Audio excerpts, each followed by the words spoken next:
Hello, everyone. Welcome to Generally Speaking. I'm your host, Bill Lawrence. Today is July 2nd, 2025, and what's on my list of things to talk about today? Today, I'm going to start with an automobile, a muscle car. Perhaps you've heard of a Bugatti. Maybe you have, maybe you haven't. It actually has two motors in it.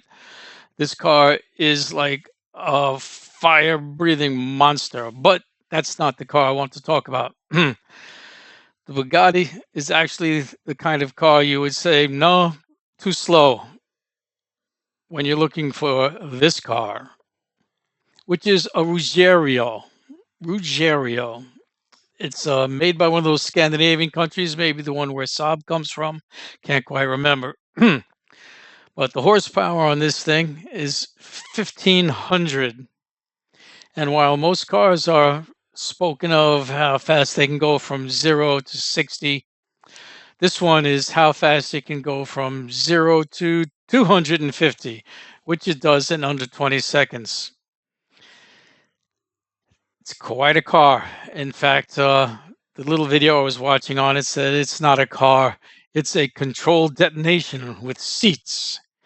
Yes, that sounds appropriate. What's the next item up? Hospitals being bought out and then being closed. So this is another one of those where corporations are looking at ways to making money, and one ways to making money is to buy a business and then tear it apart. And hospitals are businesses, and a lot of them are being purchased just so they can be torn apart. And more hospitals are disappearing in places where they're needed. In fact, you usually always need a hospital wherever there is one, and more of them are disappearing because of this essentially marketplace control of hospitals. Next up, a little story I was watching about a person doing research on heavy metals. And they're in a laboratory, and some of these are very dangerous. You have to have protective clothing. And this young lady was working with something called dimethylmercury. And one little drop of it fell onto her hand, but it was in a glove, one of those latex or something tex, some kind of gloves has the protection. However, dimethylmercury doesn't care about that material, and this one drop soaked right through and got into her blood system, and it essentially attacks your brain and starts turning it into mush. And so slowly she started losing all of her normal bodily functions. She went blind, she went deaf, she became paralyzed, and then she died. Dimethylmercury, bad stuff. What's another thing that's up? Recently at this time, there was, of course, Iran and Israel trading attacks, with presently Iran um, making the heavier hits. Our most recent hit was on a meeting of the intelligence agency Mossad. And this hit ended up killing 10 of its leaders. So this is sort of like payback for the killing of scientists and generals that Israel did. But that's not the point of this story, why I'm commenting on it. Why I'm commenting on it is the observation that was made that at this point in time, international opinion of Israel is so bad that there wasn't any outrage. There wasn't any, how bad Iran, everybody circle around the Israel, defend the Israel. No, none of that's happening anymore. Israel is not getting the support it used to get. Another story I was reading about some historical history about an event, and it involved mustard gas. Anyway, the dropping of mustard gas that happened at some point, and who did it, who didn't do it, who supported it. I think it was Saddam did it, and the person telling the story was saying how the UK and the Americans were all fine and supported it at the time. But that's still not the part I wanted to talk about. I wanted to talk about how this mustard gas is banned. It's really horrible stuff. You drop it on a crowd of people, civilians, military, whoever you drop it on. It really tears you up inside.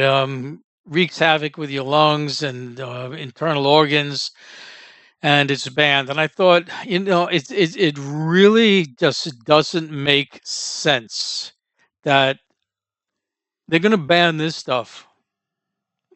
Bullets, okay. Bombs, okay. Cluster bombs, shrapnel, blowing you up, napalm, fine, fine. Well, don't be messing with mustard gas. No, no, no. That's no good. Well, what else? There was a comment on how things are going with the administration and the courts, and how much power the courts are giving to the president, and most specifically the present president Trump. And the commenter was saying, this can really come back to bite the Republicans if a Democratic president gets in. Now, a Democratic president, suppose he wants to just say all handguns now have to be seized. The government is now going to take all handguns. In fact, all personal arms owned by anyone. Now, you see, this is why it's a bad thing to give the president all this power.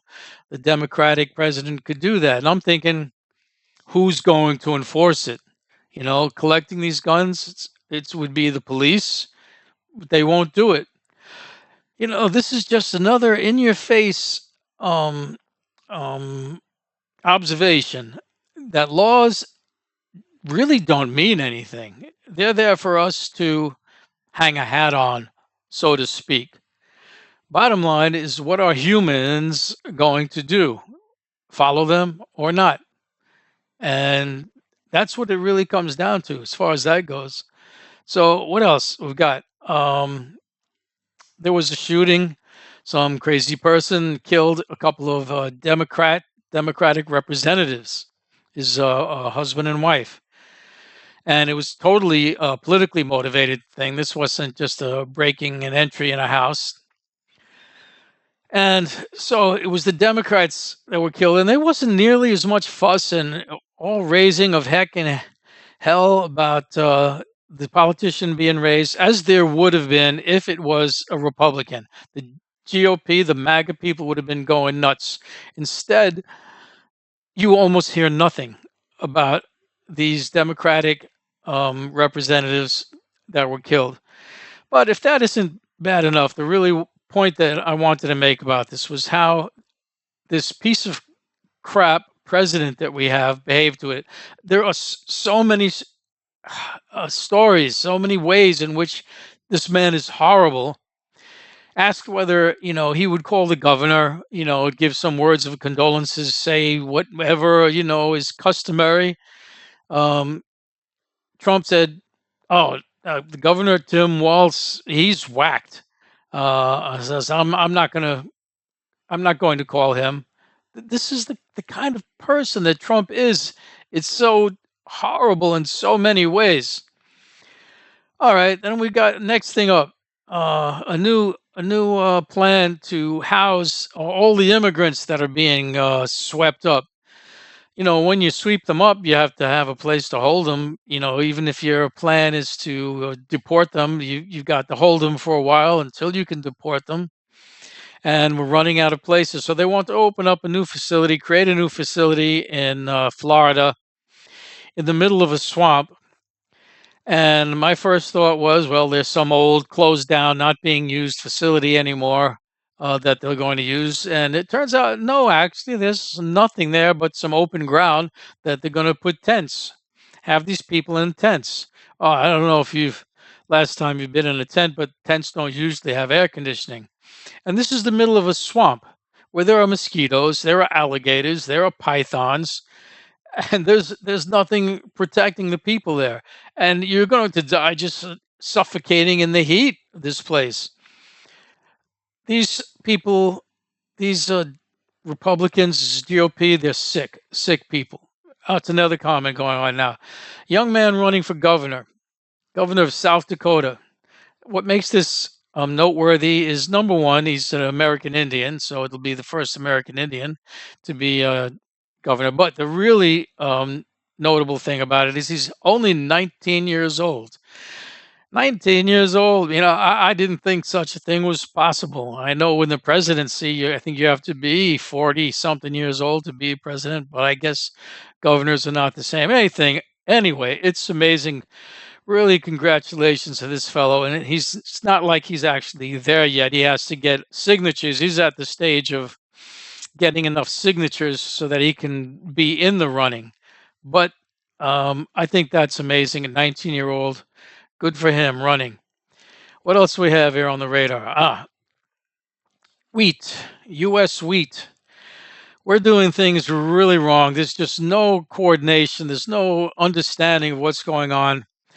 Wheat is no longer being purchased by other countries. Now, I say no longer being purchased. There are still purchases going on, but there are major buyers who are not. Major buyers like Philippines, France, Italy, European Union are not buying it. Where are they getting it from? Now they're getting it from Argentina, Australia, and Canada. Canada was being so abused by Trump when he came into office. They want to make it the 51st state. If you ask me, Canada is starting to really make out with all this assault that has been taken. It's forming new contracts, new connections, new deals with the countries besides the US and getting better deals in the process. So, good for Canada. What's up, Alex? So the last thing we have, an effort by the administration to do something called denaturalize. Denaturalize. I don't know how much of the legal structure is in place dealing with naturalization. Obviously, there's complete structure in place for becoming naturalized. And naturalized means you are a citizen, just like someone born here. Not like having a green card, which is very close to being a citizen, but you still can't vote. But if you're naturalized, you're in, you're good, you've made it, you've crossed the line. Well, now the administration is looking at putting into process means to denaturalize someone. And the first person I heard this said of, which I thought, well, that can't happen until I started seeing this effort, was the person running for mayor, the Democratic candidate in New York City, Zohan Mamdani, and how immediately the first thing that was said, it wasn't first thing, but it came up as an idea pretty quickly, is let's take away his naturalization. He was naturalized, and let's take it away so we can get rid of him. This is how hardcore the GOP is. It's one thing when people are playing within the boundaries, within the rules, and you do whatever you can within the rules to get your edge. Of course, the rules are there. You take advantage of the rules. But when you start pushing things in directions that were never meant to be, such as trying to make someone denaturalized, that's when you're going into, I would like to say, illegal, corrupt, criminal behaviors. Even if those words aren't exactly correct, that is what it is like. And this is what the GOP, this is what the Republicans do constantly. Every chance they get, they're doing something as illegal as they can. And if it's legal, and if it is illegal, absolutely outright illegal, and they still want to do it, they'll get the courts to change what is legal, especially this Supreme Court. So anyway, there's my little July 2nd presentation. Give me a like, give me a subscribe. and have a nice day.